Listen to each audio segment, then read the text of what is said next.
히브리서 4장 12절 13절 히브리서 4장 12절 13절 한 목소리로 봉독하겠습니다. 하나님의 말씀은 살아있고 활력이 있어 좌우에 날선 어떤 검보다도 예리하여 혼과 영과 및 관절과 골수를 찔러 쪼개기까지 하며 또 마음의 생각과 뜻을 판단하나니 지으신 것이 하나도 그 앞에 나타나지 않음이 없고 우리의 결산을 받으실 이의 눈앞에 만물이 벌거벗은 것 같이 드러나느니라. 아멘. 아멘. 이수정이라고 하는 조선의 젊은 청년이 있었습니다. 이수정은 정치적인 라인으로 말하자면 명성황후 라인이죠. 이수정 이 젊은 이 개혁파 젊은 양반 청년이 1822년에 일본에 사찰단이 갈 때 따라갔습니다. 사실은 공식적 수행원은 아니었는데요. 그냥 자기 삼촌 덕분에 따라가게 되었습니다. 그래서 이제 일본의 선진 농업을 배우기 위해서 일본 그 농업 학자의 집에 초대되어 갔는데 이분이 기독교인이었습니다. 이수정 이 젊은 청년이 이 개학파인 청년이 일본의 이 농업학자의 집에 갔을 때 그 마음에 크게 감동을 받은 것은 바로 그 산상보훈, 이렇게 말이 안 나오나요? 이 산상보훈을 이 족자에다가 이렇게 써놓은 것을 이렇게 보았습니다. 다 이제 그때는 한자니까 의미가 통했나 봅니다. 그래서 이제 이수정이가 산상보훈을 이렇게 가만히 보면서 참 감동을 받고 저게 뭐냐 이렇게 물었답니다. 그래서 이제 이 기독교 신자인 일본 학자가 그것을 설명을 해 주었답니다. 예수라고 하는 서양교가 있는데 거기서 온 성경이라고, 성경의 말씀이라고. 그렇게 이제 그것을 그때 이제 기독교에 대한 이야기를 듣고 떠날 때에 일본 학자가 한자로 된 성경책을 이수정의 손에 들려줍니다. 그래서 이 이수정은 그거를 들고 조선으로 돌아올 때에 그것을 가지고서 혼자 읽기 시작했습니다. 혼자 읽다가 보니까 정말 하나님의 말씀에 읽을 때에 그 성령의 감동이 있어서 스스로 혼자서 믿음을 가지게 된 거예요. 그래서 1883년에 일본에 갔다 와가지고 그러면서 이제 그 말씀을 읽으면서 그 궁금하니까 이걸 물어야 되겠는데 주위에 있는 그 미국 선교사님들을 찾아가서 물은 거예요. 그러니까 선교사님들이 너무 기뻐가지고 이 양반 자제가 와서 그리고 이렇게 실세잖아요. 그때 이제 명성황후의 그 실세 라인을 타고 있는 이 젊은 청년이 와서 성경에 대해서 물으니까 너무 기뻐서 이게 잘 가르쳐 주었답니다. 그래서 그로부터 1년 이후에 미국 선교사님 낙스라고 하는 선교사님에게서 1884년에 세례를 받으면서 공식적으로 이 이수정이라고 하는 이 젊은 청년이 예수님을 믿게 됩니다. 그런데 이제 이 낙스가 이 이수정이라고 하는 사람을 세례를 주면서 느낀 게 뭐냐면 이 사람이 너무 똑똑하고 마음이 고와서 참 크게 하나님의 일을 할 수 있겠다는 생각이 딱 들었어요. 그래가지고 편지를 일본에 있는 선교사에게 편지를 쓰게 됩니다. 근데 그 편지를 받은 사람이 누구냐 그러면 헨리 루미스라고 하는 사람입니다. 제가 사진을 준비했는데 보시겠습니까? 조선의 청년 이수정과 그 옆에 있는 헨리 루미스라고 하는 분입니다. 이 루미스라고 하는 분은 미국 성서공회에서 일본으로 보낸 사람입니다. 근데 이제 어떻게 편지를 쓴다 그러면은 이 낙스 선교사님이 루미스 선교사님에게 청년을 내가 이제 그 조선 청년을 내가 소개하는데 이 사람이 너무 똑똑해서 참 큰 일을 할 수 있을 것 같다는 말을 써 보냈는데 이 루미스 선교사님이 듣고서 이 사람을 통해서 조선말로 성경을 번역해야 되겠다는 마음을 가지게 됩니다. 그 비전을 가지고서 이 편지를 통해서 이 이수정이라고 하는 이 젊은 청년과 컨택을 하면서 내가 조선말로 성경을 번역하고 싶은데 나를 도와달라라고 얘기를 합니다. 그래서 그는 흔쾌하게 그 수락을 받아들이는데 이때 번역은 최초의 번역이기 때문에 중국 한자죠. 한자로 된 이 한자 성경에다가 중간중간에 한글을 풀어넣는 성경으로 번역했습니다. 이게 완전한 번역이 아니라 반은 한자하고 반은 이제 한글이고 이제 이런 번역이고 이때 지금 우리가 쓰는 한자와 한글과 조금 다른 한자죠. 이제 한글이죠. 이제 그래서 그렇게 해서 이제 번역을 하기로 했습니다. 그래가지고 드디어 번역을 시작했는데, 그러면서 동시에 이 루미스 선교사님은 또 미국 본국의 성서학회에 이야기하기를, 내가 조선에 너무 좋은 청년을 만났는데 이 청년을 통해서 성경을 번역하려고 하는데 나를 도와줄 수 있느냐라고 해서 전체적인 계획을 짭니다. 그래가지고 이제 이수정이라고 하는 이 청년을 통해서 조선말로 이 성경을 번역하는 전체적인 플랜을 가지고 또 이 루미스 선교사님이 이제 이수정과 컨택을 하면서 드디어 이제 복음서 중에서 제일 짧은 마가복음부터 번역을 하기로 했습니다. 그래서 지금처럼 마가복음이라 하지 않고 마가의 서 이렇게 번역이 됩니다. 다음 사진을 보시겠어요? 이것이 이제 번역이 되었는데요. 이 번역이 될 때에 그때 최초의 성경 1884년입니다.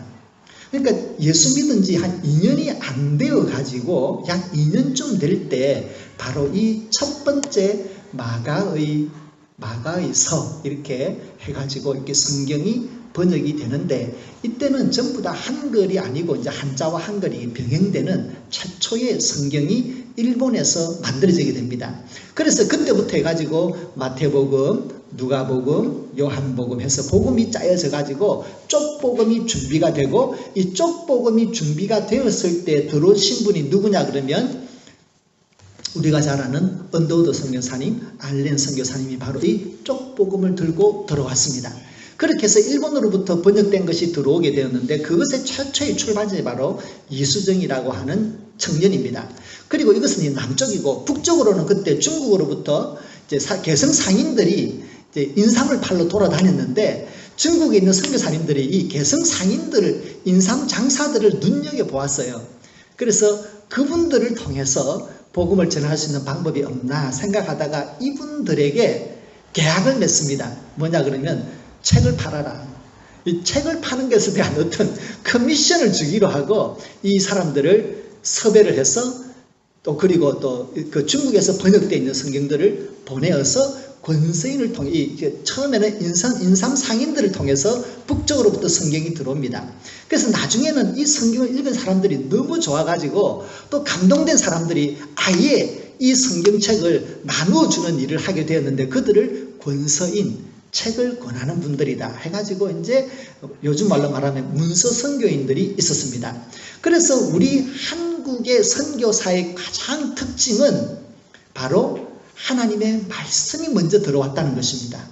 그래서 권서인을 통해서 성경이 먼저 들어오고, 그리고 그 성경을 읽은 각자 개인의 그 하나님의 말씀의 터치를 받고 감동을 받은 사람들이, 그들이 먼저 하나님의 사람이 되고, 그리고 선교사가 들어와서 나도 세례주세요, 나도 예수 믿어요, 그러면서 이제 기독교가 한국에 자리를 잡게 된 것입니다. 참 놀랍죠? 우리는 어떤 사람들이 들어와서 선교를 하는 그 고생되는 그 선교의 사역도 있지만, 또 동시에 우리 한국은 정말 하나님의 말씀의 뿌리가 먼저 내려지고 말씀의 역사를 먼저 경험한 말씀의 민족입니다. 이처럼 하나님의 말씀은 정말 능력이 있고 감동이 있는, 생명이 있는 말씀이었습니다. 이수정이라고 하는 이 젊은 청년의 마음을 흔든 성경이 바로 마태복음 5장에 나오는 산상수훈입니다. 우리 한번 같이 읽어보겠습니다. 천천히 같이 읽겠습니다. 마태복음 5장. 심령이 가난한 자는 복이 있나니 천국이 저희 것이며, 애통하는 자는 복이 있나니 저희가 위로를 받을 것이며, 온유한 자는 복이 있나니 저희가 땅을 기업으로 받을 것이며, 의에 줄이고 목마른 자는 복이 있나니 저희가 배부를 것이며, 긍휼히 여기는 자는 복이 있나니 저희가 긍휼히 여김을 받을 것이며, 마음이 청결한 자는 복이 있나니 저희가 하나님을 볼 것이며, 화평케 하는 자는 복이 있나니 저희가 하나님의 아들이라 일컬음을 받을 것이며, 의를 위하여 협박을 받는 자는 복이 있나니 천국이 저희 것이니라. 아멘. 이 말씀에 사로잡혀서 이 말씀이 마음에 울려 퍼져서 그는 하나님의 말씀에 사로잡혔고, 드디어는 하나님의 말씀을 번역하는 한국 최초의 성경 번역자가 되고, 그를 통하여 성경이 만들어지고 복음의 문이 열리게 되는 역사가 일어난 것입니다. 하나님의 말씀은 이처럼 능력이 있습니다. 살아있습니다. 그래서 여러분 디모데후서에 보면 사도 바울이 자기의 믿음의 아들 디모데에게 많은 목회적인 가르침을 가르치고 있는데 그 중에서 아주 귀한 말씀을 이렇게 하고 있습니다. 디모데후서 3장입니다. 같이 읽습니다. 모든 성경은 하나님의 감동으로 된 것으로 교훈과 책망과 바르게 함과 의로 교육하기에 유익하니 이는 하나님의 사람으로 온전하게 하며 모든 선한 일을 행하기에 온전하게 하려 함이니라. 아멘. 디모데는 굉장히 젊은 목회자였습니다. 에베소 교회에 훌륭한 사람들이 많았습니다. 그래서 그는 목회에 있어서 사실 개인적인 어려움이 있었을 것입니다. 그때마다 사도 바울은 너는 사람들하고 논쟁을 벌이지 마라. 끊임없는 신화와 그런 족보를 가지고 씨름하지 마라. 그리고 너 자신을 뭐 가르치려고 하지 마라 라고 하면서 하나님의 말씀에 그 가르친 말씀의 전통에 아주 집착을 해라고 얘기합니다. 그가 교회를 세우는 데 있어서 무엇이 가장 필요했습니까? 논쟁도 필요한 것도 아닙니다. 그리고 에베소를 그리고 또 디모데라고 하는 목회자의 화려한 백그라운드가 필요한 것이 아니었습니다. 정말로 교회를 세우는 것은 다름이 아니라 하나님의 말씀이었습니다. 그래서 디모데후서 3장에는 말씀합니다. 교회를 세우는 것은 하나님의 말씀입니다. 역시 우리들이 믿음 가운데 서는 것도 하나님의 말씀입니다. 모든 성경은 하나님의 감동으로 성령의 영감으로 된 것으로 우리를 교훈하고 책망하고 바르게 세우고 의로 교육합니다. 그리고 우리로 하여금 온전한 하나님의 사람으로 세우고 하나님의 일을 완성해내는 하나님의 일꾼으로 우리를 세울 수 있습니다. 그것은 오직 하나님의 말씀입니다. 그래서 예수님은 제자들에게 자기가 십자가에 돌아가시고 그리고 이 땅으로부터 하나님의 나라를 성천하시게 되고 홀로 남게 되는 제자들을 향해서 너희들 걱정하지 마라. 내가 없는 것이 오히려 너희에게 도움이 된다라고 말씀하시면서 보혜사 성령님을 우리에게 소개하고 있습니다. 요한복음 14장 26절의 말씀 읽겠습니다. 보혜사 곧 아버지께서 내 이름으로 보내실 성령 그가 너희에게 모든 것을 가르치시고 내가 너희에게 말한 모든 것을 생각나게 하시리라. 아멘. 예수님은 하나님의 나라를 성천하고 가십니다. 이제 제자들만 남겨지게 될 것입니다. 교회만 남게 될 것입니다. 그러나 우리가 두려워함이 없는 것은 성령 하나님께서 하나님의 말씀을 가르쳐 주시고 하나님의 말씀을 깨닫게 하시고 그 하나님의 말씀을 우리 마음속에 두시며 그 말씀을 통하여 역사해 나가시는 성령의 역사가 우리 가운데 있기 때문에 우리는 더 이상 두려워할 필요가 없는 것입니다. 성령 하나님은 우리의 마음속에서 예수님의 말씀을 가르쳐 주십니다. 생각나게 하십니다. 그리고 그 말씀 가운데 우리를 온전하게 세워 나가십니다. 그런데 여러분 이 말씀에는 두 가지가 있습니다. 두 가지가 모여야 영적인 반응, 역사가 일어납니다. 첫 번째는 성령 하나님이 계셔야 됩니다. 두 번째로는 성도가 있어야 되는데 그 성도에 대한 조건이 있습니다. 조건이 뭐냐면 하나님의 말씀을 마음에 기억하고 있는 사람.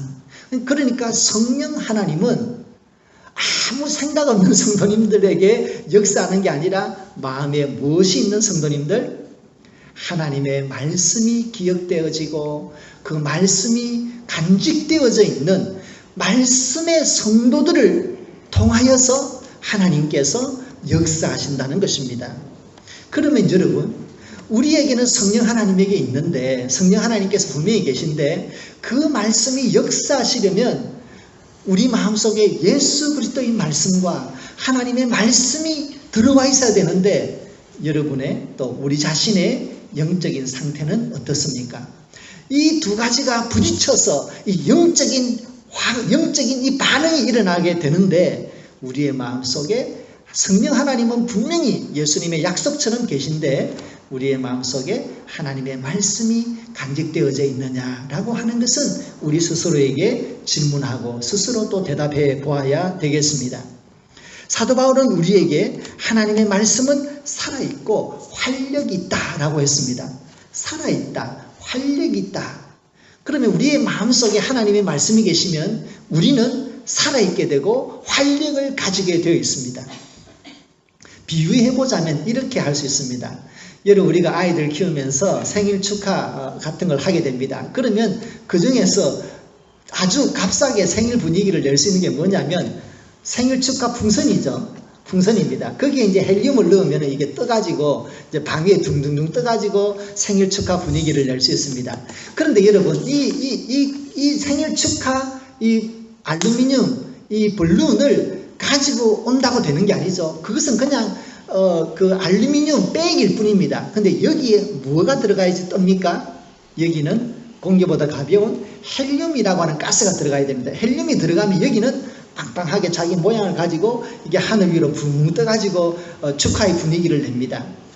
우리의 마음속에 하나님의 말씀이 기억되어지고 그 말씀이 고백되어지고 그 말씀이 묵상되어지고 그 말씀이 선포되어질 수 있다면, 그 말씀의 사람이 될 수 있다면 우리는 그냥 플랫되어 있는 이런 풍선이 아니라 정말로 그 속에서 하나님의 살아있고 활력이 있는 말씀으로 인해서 우리는 할 수 없는 하나님의 새로운 믿음의 세계로 우리는 나아갈 수 있을 줄로 믿습니다.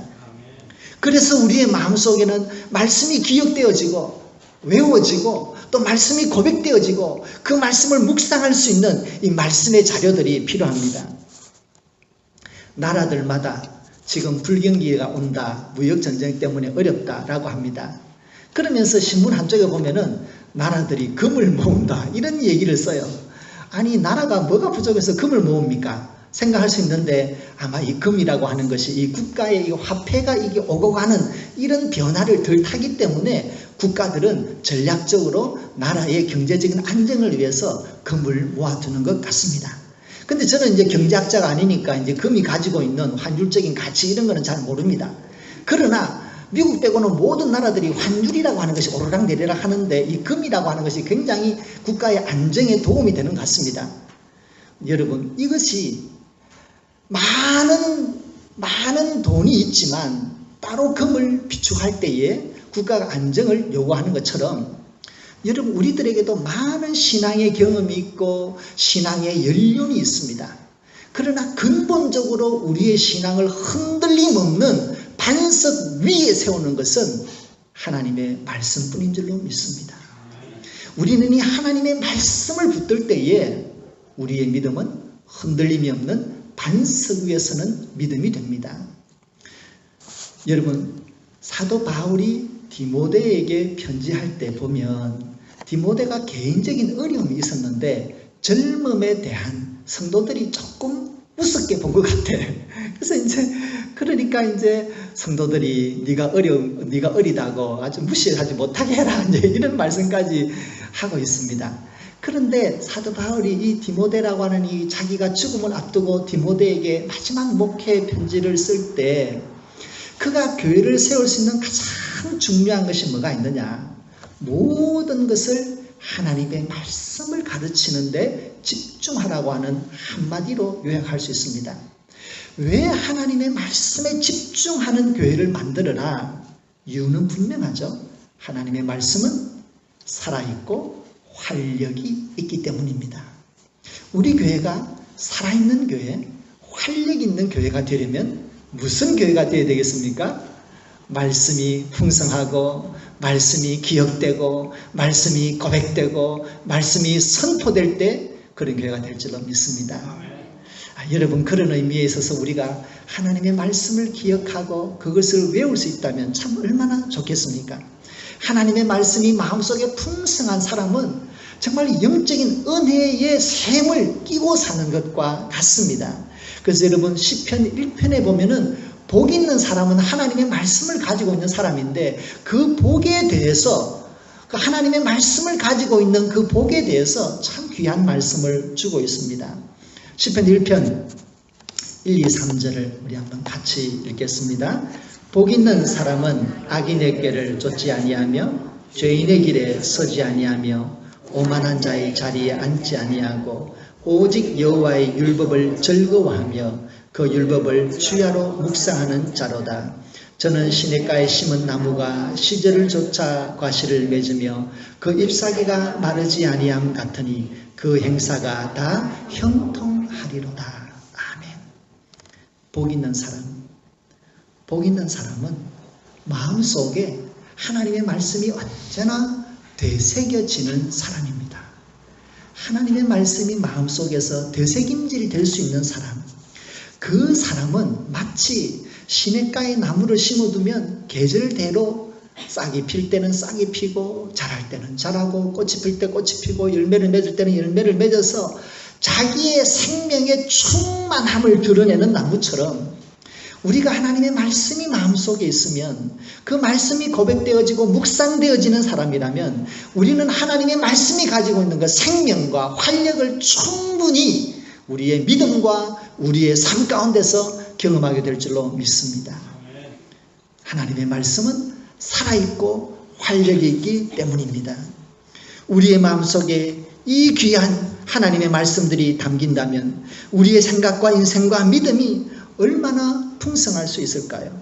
정말로 우리의 삶이 얼마나 행복할 수 있을까요?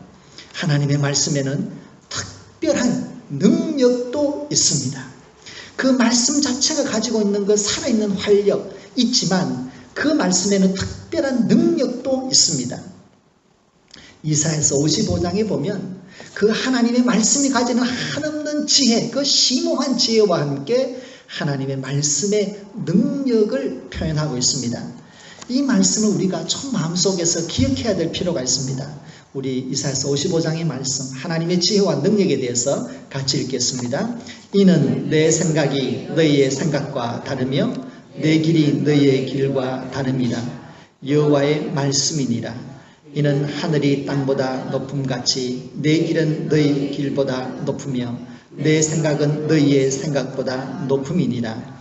이는 비와 눈이 하늘로부터 내려서 그리로 되돌아가지 아니하고 땅을 적셔서 소출이 나게 하며 싹이 나게 하며 파종하는 자에게 종자를 주며 먹는 자에게 양식을 줌과 같이 내 입에서 나가는 말도 이와 같이 헛되이 내게로 돌아오지 아니하고 나의 기뻐하는 뜻을 이루며 내가 보낸 일에 형통함이니라. 아멘. 하나님의 말씀은 첫째, 심오한 지혜의 말씀이다. 두 번째, 능력의 말씀이라는 거죠. 11절 말씀을 다시 한번 같이 읽겠습니다. 내 입에서 나가는 말도 이와 같이 헛되이 내게로 되돌아오지 아니하고 나의 기뻐하는 뜻을 이루며 내가 보낸 일에 형통함이니라. 아멘. 아멘. 하나님의 말씀은 살아있고 활력이 있습니다. 하나님의 말씀은 우리의 삶을 형통한 믿음의 풍성한 세계로 이끌어 주십니다. 하나님의 말씀은 더불어서 심오한 하나님의 지혜가 담겨 있습니다. 또한 하나님의 말씀은 특별한 능력이 있는데 하나님의 말씀은 그 뜻을 이루어내며 하나님의 말씀은 그 계획한 하나님의 일을 완성해냅니다. 이것을 우리는 기적이라고 부릅니다. 하나님의 뜻이 이루어지고 하나님의 일이 완성되는 것을 우리는 기적이라고 부릅니다. 이러한 능력이 어디에 있습니까? 하나님의 말씀에 있습니다. 이 말씀을 마음속에 간직하고 묵상하는 사람에게는 이러한 말씀의 능력과 이러한 변화와 이러한 기적을 경험하게 될 줄로 믿습니다. 너무너무 귀한 말씀입니다. 이 귀한 말씀을 우리는 한 손에 들고 있습니다. 자동차 저 뒤에다가 뒀다가 출발할 때 들고 오는 이 흔한 이 성경, 그러나 이것은 너무너무 귀한 하나님의 말씀이고 살아있는 말씀, 생명의 말씀, 지혜의 말씀이며 기적을 일으키는 능력의 말씀입니다. 그러므로 이 말씀에는 우리의 손때가 묻어 있어야 합니다. 심지어 성경 읽다가 졸면 침이 떨어지면 거기에 흔적이 남아요. 그것조차도 아름다운 성경. 정말로 우리의 손때와 땀과 침이 묻은 이 성경이 되어야 합니다. 그 성경을 자랑스럽게 간직해야 됩니다. 낙서가 되어지고 숫자가 적혀지고 깨달은 것이 적혀져 있는 그 성경을 우리들이 만들어 나가야 되겠습니다. 여러분, 그 말씀을 우리는 부지런히 읽어야 되겠습니다. 그 말씀을 우리는 될 수 있다면 우리의 말로 되뇌일 수 있을 정도로 그것을 외울 수 있으면 더욱 좋겠습니다. 그래서 저는 6월달 1년의 반을 마감하고 나머지 1년을 앞으로 이렇게 다시금 점프업을 해야 되는 이 중요한 6월달에 이제 4가지의 주제를 가지고서 설교를 하려고 합니다. 그 주제의 가장 중요한 성경의 구절을 뽑아서 여러분들과 나누고, 그리고 그 말씀을 어떻게 기도 가운데 활용을 할지, 그 말씀을 어떻게 선포를 할지, 그 말씀을 가지고 같이 그 의미를 생각하고 하나님의 말씀으로 나누고자 합니다. 그리고 괜찮다면, 그리고 가능하다면 그 말씀들을 함께 외워보려고 합니다. 외운다고 하니까 벌써부터 마음에 겁이 들컥 나시는 분이 계실 터인데, 하여튼 뭐 다는 아니지만 하여튼 그 중에서 하나님의 주권 같은 첫 번째죠. 하나님의 주권이라고 하면 그게 중요한 성경 구절들을 여러분들에게 드릴 것이고, 우리가 그것을 4주 동안 매주일 또 매일같이 개인적으로 읽고 주일마다 우리가 같이 공부를 하면서 그 말씀을 마음속에 간직하고 우리의 믿음을 더 풍성하게 이루어 나가길 원합니다. 성도 여러분, 제가 여러분들을 위해서 줄 수 있는 것은 사실 몇 없습니다. 여러분, 제가 여러분들에게 무엇을 줄 수 있겠습니까? 제가 할 수 있는 것은 딱 2가지입니다. 제가 말씀을 잘 준비해서 말씀을 가르치는 것입니다. 주일날 수요예배, 금요기도회, 그저 말씀하고 찬양하고 함께 기도하고, 이것이 제가 할 수 있는 것입니다. 또 한 가지는 제가 뒤에서 여러분을 위해서 기도하는 것입니다. 이것이 어쩌면은 여러분들에게 손에 잡혀지는 것은 아무것도 없습니다. 그러나 여러분들, 우리가 이 영적인 관계성 속에서 우리가 하나님의 말씀으로 하나가 되고 서로 영적인 교제를 하고 서로를 위해서 기도할 때에 우리는 이 믿음의 공동체를 새롭게 만들어 나갈 수 있을 줄로 믿습니다. 여러분, 저도 목회자로서 많은 개인적인 고민들이 있고 목회적인 고민들이 있고 기도가 있습니다. 기도할 때 되면은 참 어떨 때는 말이 나오지 않을 정도의 그런 어려움들이 마음속에 있습니다. 그럼에도 불구하고 우리가 이 믿음을 포기할 수 없고 주님이 주신 이 교회에 대해서 여전히 희망을 가지고 있는 것은 우리 자신의 부족함을 뛰어넘어 우리를 완성해 나가시는 하나님의 말씀과 성령의 역사가 있는 줄로 믿습니다. 우리를 하나님의 교회로 세워나가시는 예수 그리스도의 한없는 보혈의 은혜가 우리 가운데 있기 때문입니다. 여러분 성도님들의 삶 속에 행여 삶의 문제들이 있고 또 삶의 큰 과제들을 앞두고 있는 분들이 있을 수 있습니다. 그러한 분들에게 우리들이 할 수 있는 것은 그것을 뛰어넘는 하나님의 은혜와 능력을 경험하는 것입니다. 그 모든 것이 바로 하나님의 말씀으로부터 시작되는 줄로 믿습니다. 그래서 여러분, 우리 이 6월달은 정말 말씀을 읽고 묵상하고 또 같이 외우면서 하나님께서 우리를 위해서 예비해 놓으신 그 살아있는 하나님의 말씀, 능력의 말씀, 하나님의 뜻을 이루는 그 하나님의 말씀의 능력을 다 같이 경험해서 우리의 믿음도 자라고 우리 믿음의 공동체도 풍성해지는 복된 날들이 계속되기를 주님의 이름으로 축원드립니다. 기도드리겠습니다. 하나님 아버지, 하나님의 말씀은 살아있고 활력이 있는 줄로 믿습니다. 하나님께서 말씀하셔서 이 세상의 모든 악한 것들이 다 부서지며 닫혔던 문들도 열려질 줄로 믿습니다. 하나님의 말씀은 이 땅을 창조하신 창조의 말씀이기 때문입니다. 하나님의 말씀, 그 말씀을 저희들이 읽고 듣고 믿음의 터전으로 삼고 살아왔습니다. 성령 하나님이여, 우리 마음속에서 이 하나님의 말씀이 기억되게 하시고 깨달아지게 하셔서 우리들이 좌로나 우로나 치우치지 아니하고 하나님의 말씀 가운데서 주 예수 그리스도를 향하여 날마다 성숙해가는 주의 백성 되도록 인도하여 주시옵소서. 하나님 아버지, 우리 성도님들에게 믿음의 믿음을 더하시며 성령으로 믿음의 눈이 떠여지게 하셔서 이 귀한 하나님의 말씀에 그 축복을 경험하는 귀한 성도님들, 귀한 가정들 되게 하여 주시기를 원합니다. 시편 1편에서 약속하신 것처럼 주님의 말씀을 마음에 품고 사는 성도님들 되어서 가정마다 풍요로운 하나님의 은혜와 복주심이 넘치는 가정들 되게 하여 주시옵소서. 하나님 우리 믿음의 공동체에 성령 하나님께서 역사하셔서 말씀이 풍성하고 복음의 능력이 드러나는 교회 되게 하여 주시옵소서. 예수님 이름으로 기도드립니다. 아멘.